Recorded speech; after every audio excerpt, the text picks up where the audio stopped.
What's up, everyone, and welcome back to my podcast, Momentum with Markel. I'm your host, Markel Tolliver, and I'm so excited for today's conversation. Today, we will focus on youth crime and safety and programs and work around the city that's being done to help combat youth violence.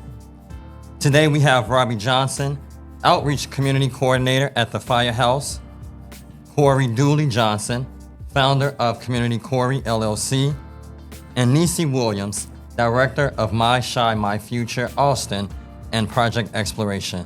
Thank you all for joining us on the podcast today. Looking forward to today's insightful and impactful conversation. So let's start with intros. We'll start with you, Corey. Let us know your name again, the organization and your position in the areas that you do serve. Okay, man. Appreciate you for having me on the show, Markel. Corey Dooley Johnson, but I go by Community Corey. I know I'm always in the community. And yeah, I actually work with Nisi on the My Shot, My Future project. For those of you all that are not familiar with it, My Shot, My Future is like the city, it's like the youth anchor for the city. And so we run the one in Austin. I do a lot of stuff in the community, like I said, working with the West Side branch of the NAACP, volunteering at different community events. I'm an author, I'm an artist, I'm an entrepreneur, so I got my hand in a little bit of everything. But yeah, just happy to be here, bro. Thank you, appreciate that. Nisi? Hello, everyone. My name is Janicia Williams. As he said, I serve as the director of Austin My Shy, My Future initiative at Project Exploration. And so the role that we play as far as connecting organizations, helping students get connected to out-of-school time programs has gone a long way over the course of these past few years. And so looking forward to sharing more as we continue to talk. Appreciate you. Robbie? Okay. Hey, everybody. My name is Robbie Johnson. I am the Outreach Community Coordinator at the Firehouse Community Arts Center. I've been there about 3 years, and we work strictly in North Lawndale. We interrupt the cycle of violence amongst youth and young adults through arts and faith. So, and also I am a block leader, and I do a lot of stuff in the community. So just, all that stuff. Yes, excited for this conversation. Being West Siders, all of us, and then also all of us having a heart for Chicago's youth. So let's jump right in. What are some main factors that are contributing to youth involvement in crime in our city? I'll take a first stab before all the good answers get taken. I think some of the driving factors are just it's really a change in generations. It's a new generation. They're captivated by things they maybe shouldn't be on social media. They are a COVID generation that has been pulled from schools, pulled from social spaces, and so they're a generation asking for help, asking to figure out how to re-engage and how to kind of live and lead their lives in a way that's meaningful. And I think a lot of it is just kind of just being a little lost. And being lost, you kind of find your way in some of the wrong things sometimes. Understandable. I agree with Nisi. And also, when you asked that question, I thought about the music, the choice of music that they have to listen to. This drill music, it doesn't really help, And it's about what's going in your ears, what's going in your spirit, what are you looking at, what are you seeing, and the drugs too. What are you intaking in your body? It causes you to do things that's, some things that you should not do. Yeah, I can kind of agree with that too. I feel like a lot of the youth right now, since they're being captivated by social media and the family unit has been broken down a lot more. So a lot of us are not growing up in family homes, impoverished communities. We don't know our identity, right? So we just thirsty to be a part of something. What's trending? What's popular? What can I attach myself to that will give me friends and give me likability?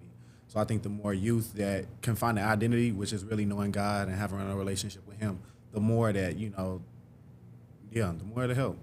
Yeah. I agree with that.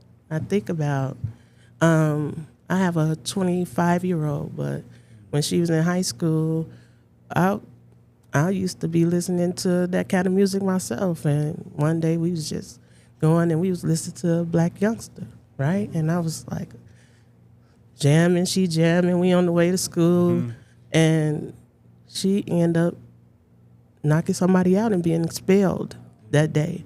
And I felt so strongly about what am I feeding her as a mother, you know? And a lot of our parents, we don't think about this. And it's something that I had to learn myself to know better, to what I'm showing my child too. Like, what we listening to? Why am I listening to that and she's listening to that? And then it's boom, you go to school and now you expelled this day because you didn't knock somebody out. Maybe if we was listening to something else that could be it could have been different that day. I kind of want to keep talking about something that you mentioned, Corey, tying into what you mentioned, Robbie, about feeding our spirits and our kids and youth understanding identity. What's some things that's missing for our youth to find who they are?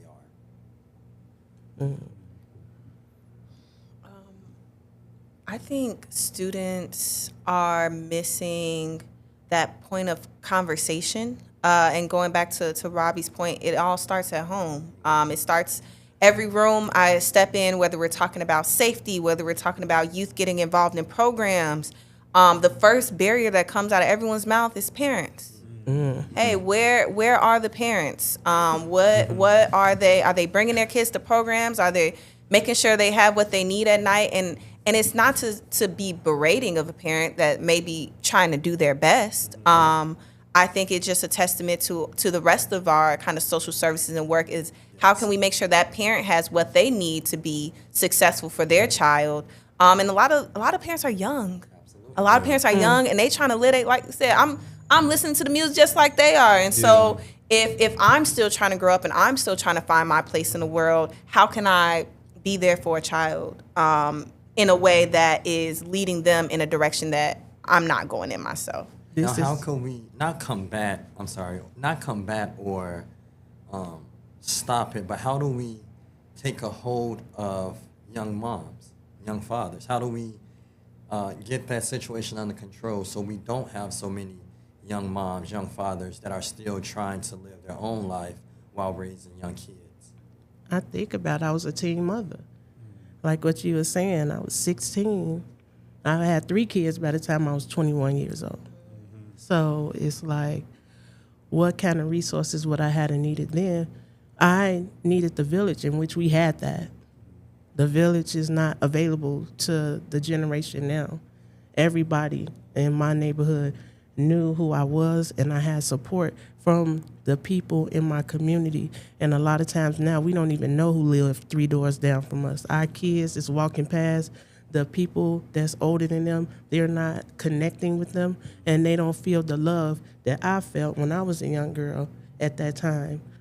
Like, it's no in between now. It's like kids walk up the street, they cussing, nobody stops them, nobody says, hey, I love you, hey, come here, come in the house, I got some chicken, come on. And that's where you break bread and have conversations with our youth and young adults to change the trajectory of something that may have been on their mind. We don't know because we're scared to invite now. We're scared to be that village and wrap our arms around our kids, and that's what we need to do now. I feel like that's what's being missed at this point. Yes, to your point, Robbie, having that village in our communities definitely was a pillar. It still needs to be a pillar and something that we need to bring back. As we was discussing, I remember speaking to the elders. I remember on Saturdays going out in the front yard, in the backyard, picking up the trash and making sure that it was in the garbage. Actually helping some of the elders with garbage, some of the pregnant women on the block. So again, that village aspect definitely has shifted from our communities, which leads us into the next question of how has changes in the economic, the political, and the social climate impacted our youth? Ooh. That's a heavy question. That's a but there are 3 levels to it: politically, socially, and emotionally or socially. How have these changes in these climates affected our youth? I'll say, and that's a good way to put it: the social, the political, and the economical. And I feel like a lot of times in our community, at least recently, like we know how to do the social, right? We know how to do the food drives, the neighborly relations, going to church and things like that. We know how to do the political. We know how to run up for office and go and get different legislation passed. But a lot of the time, the economical is skipped over. where it's not like popular right now. So I feel like the more like young entrepreneurs that we're able to raise up, right? We're living in this time of the access to technology. You could, kids don't understand nowadays. Like you used to have to pay a marketing company to deal with marketing. Yes. You used to have to put an ad in the newspaper if you wanted your stuff in front of hundreds of people. Now on TikTok, you can go viral in front of millions of people. And so using that tool, right, as a way for entrepreneurship and as a way to generate money for yourselves, which a lot of the kids are doing now. They're getting into the gaming industry. They're getting into the streaming industry. And even to your point, all the kids want to be a rapper, right? But the rapper needs a music producer. Yep. He needs a marketing team. He needs somebody to run his social media. He needs somebody to do his engineering. He needs somebody fundraising for him and going to these networking events. He needs somebody hosting the events. So how can you get tapped in around that person and, like you said, playing your role and not always having to feel like you need to be in the spotlight. I feel like that's important too. People know how to play their role, which I know is a little off topic, but yeah. Yeah, definitely to double tap on that economic piece. I think youth are more driven by economics than we ever were. When I grew up in the NAACP, everything I did was volunteer. I was volunteering at this workshop or town hall or just volunteering somewhere, and that volunteerism is lost because I'm on social media and I see people with extravagant lifestyles and I see people living it up, and I'm at home and I look to my left and my right and my reality isn't like that. And so now I'm not finna go get that McDonald's job. That ain't finna give me the life I see on social media. So instead of taking those steps to do what it is most people do, climb the ladder, and now I want instant success. I want that instant gratification. I want that instant money. And so how do we, it's very hard to compete with instant gratification while showing people what it looks like to be a long-term success. When you look on social media, it's like people become successes overnight. That's not really the case, but that's what our new reality is portrayed as because we only seeing it on the phone. We're not seeing people in real life. We're not seeing the Markells or the Coreys that, went to college and did all things the right way. That's because there's not a lot of y'all on social media. This is great content. This podcast is going to be great content. But how can we push more of this narrative and not the one that they're seeing that lets them know that the world should be theirs tomorrow? Absolutely. Yeah, you can look on YouTube and you can look on social media and see that. But when I walk out of my house, can I go to the corner store and see there's somebody who looks like me on that corner store? Can I go here or there in any business in the community? How many businesses can I really go to in my community in North Lawndale and look at the person and say, oh, and look at them and they look like me. When I was young, I could go to the corner store and the sandwich shop, the store on the corner was owned by somebody that looked like me, the restaurants, the laundromats, and all of that. But now it doesn't look like that, and it's very rare, that we have something to look at. And when you go in the suburbs, you see all of these great things, and it looks different from where I live. Why is it? Why does it look like that? Is the people that's in politics different from the people that's in politics where we at? Like, what's the difference? We bleed the same blood, right? You just got type A and I might got type O.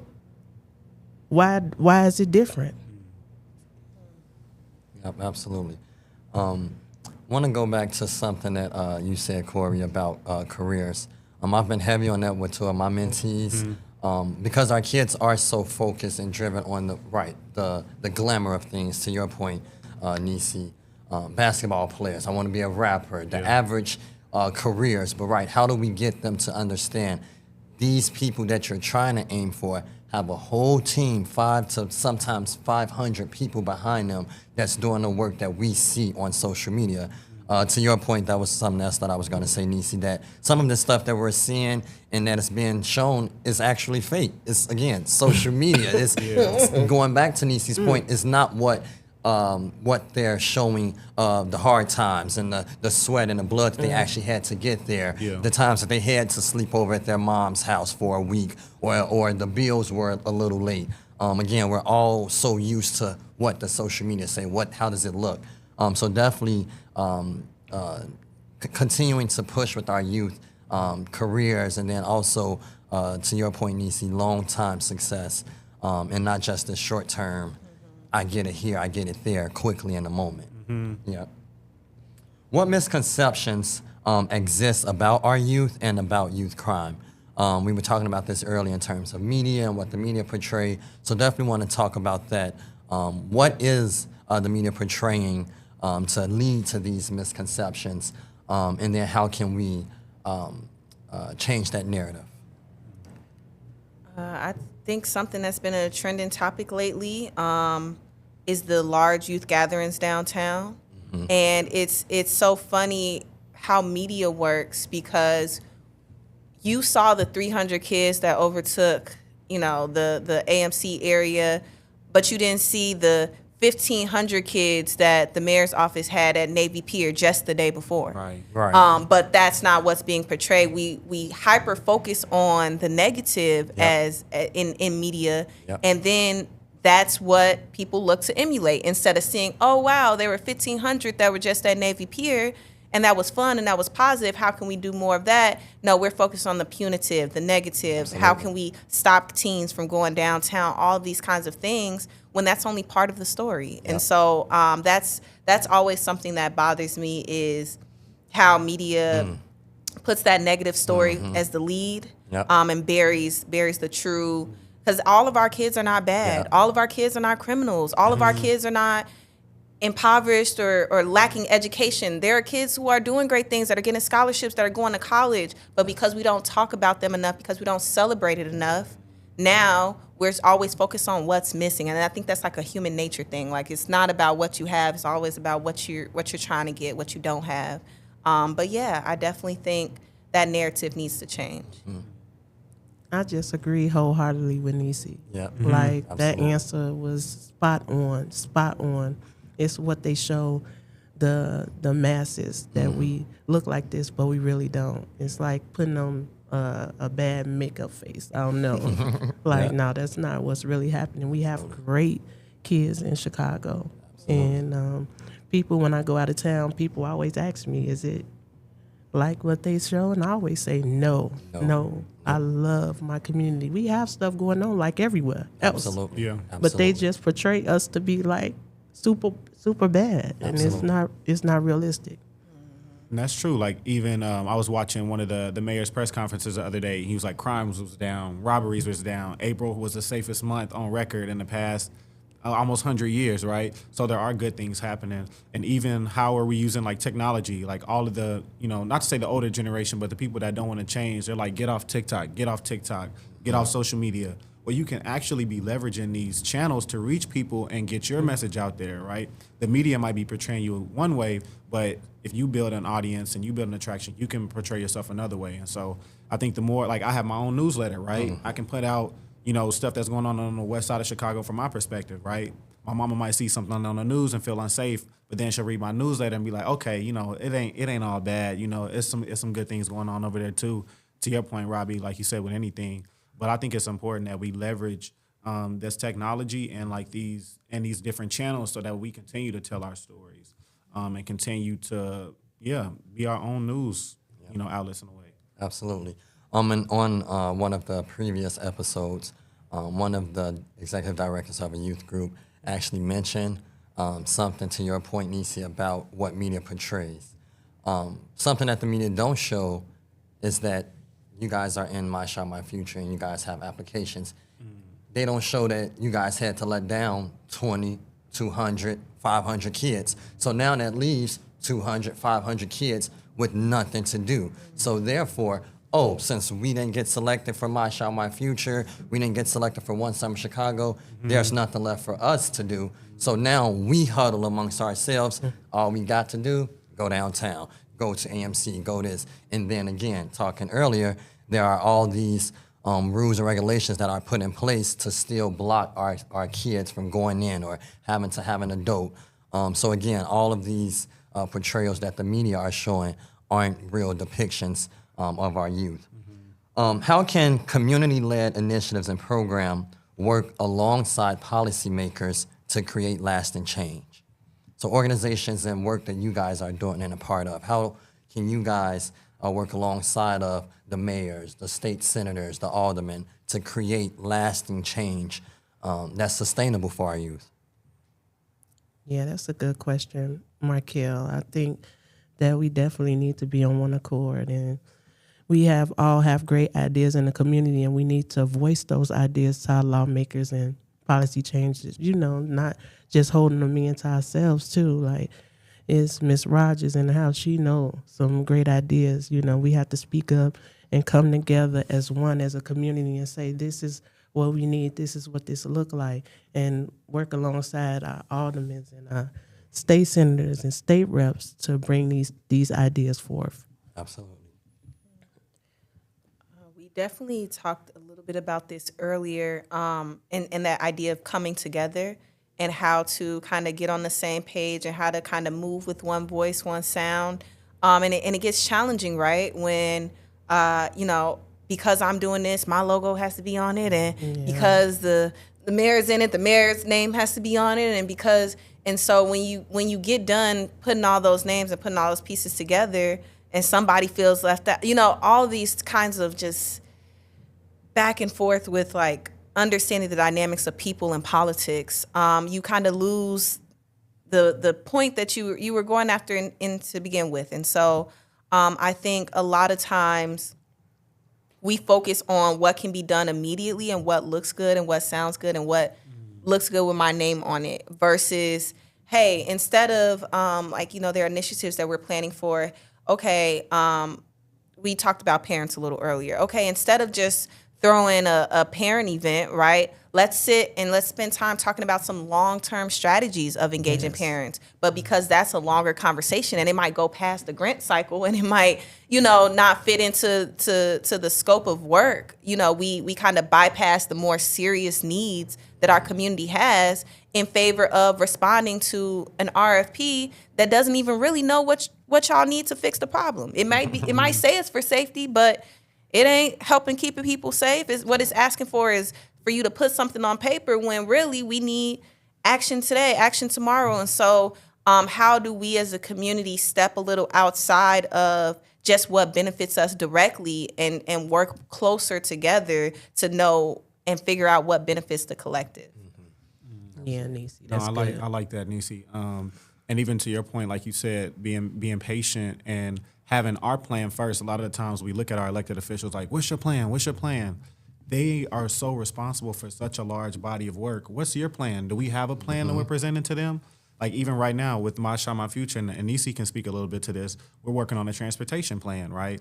And so, but we were doing data years ago, surveying parents, officers, youth, all these different bodies, business owners asking, hey, what are the barriers to kids participating in out of school time?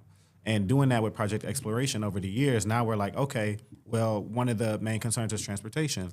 Okay, well, now how do we take this to our state legislators and say, okay, who are the different bodies that we need to talk to get our plan together first so that when we come to you, we say, hey, this is the plan that we want you to implement instead of, what are you doing to fix this? What are you doing to fix that? And I'll pass it back to you, Nisi, if you want to talk any more about that or... No, I think you touched on it. It's very important that we don't stand around and point the finger, right? It's that age old, you could have, somebody else should have. We waited, and now nobody did it. And I know that's not how it goes at all, but y'all get the point. But yeah, it's about not waiting and putting the earnest or the responsibility on someone other than yourself. And no, you may not be able to do what you want to do alone, but how do you go and how do you talk and how do you share and spread those ideas and how do you be in a space collaboratively with people to make sure that, these great ideas that we have don't keep falling flat on their face just because there's nobody with any gusto to kind of push it forward. Yep, absolutely.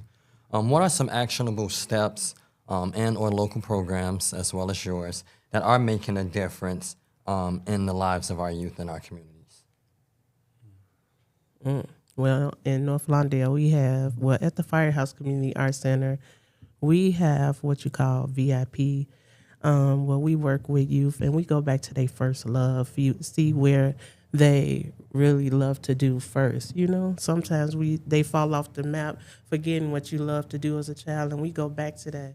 And we provide space for our kids to come after school, have something to do. We got the catering company. We teach them how to cook. We have Spark Arts. And we teach them how to do this, podcasting, DJing, stuff like that. We even have space for the moms who've been, have lost children and stuff like that. We also cater them to those mothers too. And man, we got a lot of different programs in North Lawndale. It's just about getting the information out so people know what's happening in the community. Because some of these programs don't have enough people in there. Like, we have to figure out ways to get that word out like this. Like, hey, you can come to the firehouse. We give out fresh food every week to 500 families, cooked fresh in our kitchen. Good food, vegetables, stuff that you need to eat, So, yeah, we got to get the word out. Jumping on Robbie's point about the word and about awareness, very shameless plug. I believe that My Shine, My Future is that vehicle for sharing, and I am proud to be My Shine, My Future and work with such a collection of community partners that do dynamic work with young people and to be able to showcase their work. I don't view My Shine, My Future as its own walking logo that you attach to things. I really view it as being reflective of the Your Passion First or the territories or the 15th District YDAC program that are all serving young people in very unique, inspiring ways, but that just need a unified voice, right? That need that unified push to continue to pursue resources. And so I believe that, yes, there are tons and tons of programs, but I love that My Shine, My Future really focuses on marketing and making sure that those programs get seen, get heard. Every year for we call it Austin Spring Forward, there's tons of stuff going on in Austin for spring break. And so like 2 years ago, me and Corey decided like, hey, how about we put it all on one flyer, right? Everybody, so they don't have to pass out their flyers everywhere. We're going to put it all on one. We're going to go to every high school in Austin, and we're going to incentivize kids to sign up, and we get 400 or 500 kids, 600 kids during the spring break coming out, participating in activities, meeting new programs, all because now it's marketed collectively. So I really, really do value the work that we do. I love that, Nisi. Yeah. And a lot of the conversation today was collaboration, which is what a lot of us in these spaces need to do, as we see a lot of silo youth organizations that are focusing on the same thing. But again, collaboration coming together would definitely be key. As we close, we have one more question that's kind of a call to action. So what would be your call to action to government offices and elected officials, corporate organizations, and then other private businesses? What's your call to action to those three groups of people, those demographics, to help with the work you're doing to combat youth crime and violence in our neighborhood? It's just what you said just before you asked the question. We got to come to this table together. We got to come together to the table and really strategize, like not this group over here and that group over there and this group over here. We need to get on one accord. Everybody from the residents all the way up to our elected officials, we have to get on that one accord and come with a plan together. Absolutely. Unity. Echoing that, I think a lot of times people in those positions have kind of like a top-down approach to addressing the issues that we see in our community. And so for me, my call to action is flipping that on its head and going to talk to the people that you're directly affecting, right? Hearing those stories firsthand. My master's is in user experience, like designing experiences for people, and it's all based on how do you can't answer the question before you've talked to your target audience. And so a lot of times I think we're making decisions without the people we're affecting at the table. And so how do we get those people to the table to make sure that we're making decisions that are in their best interest? Can I just say pow? Pow. I second that, Robbie. For me, I would say look in your organization, and if you don't see a young person that you're training up to take your job, then you need to start looking for a young person to train and pour into, because you're not going to sit there forever. And especially with our generation, we know that, we're starting mentors as young. Like, I have young mentees too. And so who are we looking to replace us? Who are we pouring into that next generation? Or are we just saying, oh, it's all about me. It's all about me and what I'm doing. And I would say, you know, grab your kids out the house. Don't just let them sit on the couch. Don't just let them sit on the game. Like, you know, get them involved with the Chicago West Side branch of the NAACP. Yes. DC was telling me for years, you need to get involved. And I'm thinking, oh, they an old organization. They not doing nothing. But then the more you get involved and you meet the people and you see, okay, you know, the projects that they're working on, like this people's safety plan that they're working on. I'm like, oh, wow, I would have never thought that the NAACP did public safety. There's 14 different committees inside of that organization. You know, get involved with CLF. That's how we all sitting at the table, right? Yes. Shameless plug for the community leadership. Okay, But CLF. just tap into, you know, all these things that are around you. Don't just like the post. You know what I'm saying? Pull up to the event. Yep. You know what I'm saying? Schedule that one-on-one with that person that really suits you. Absolutely. Any closing thoughts, remarks from any of you all? Great I think conversation. Corey dropped the mic on us. He did. Appreciate you all again for coming. Also, thank you all for your commitment and service to Chicago and to Chicago's youth. In the meantime, follow all of our socials and subscribe to our YouTube channel. Again, keep speaking your truth and keep your head up. Until next time, peace.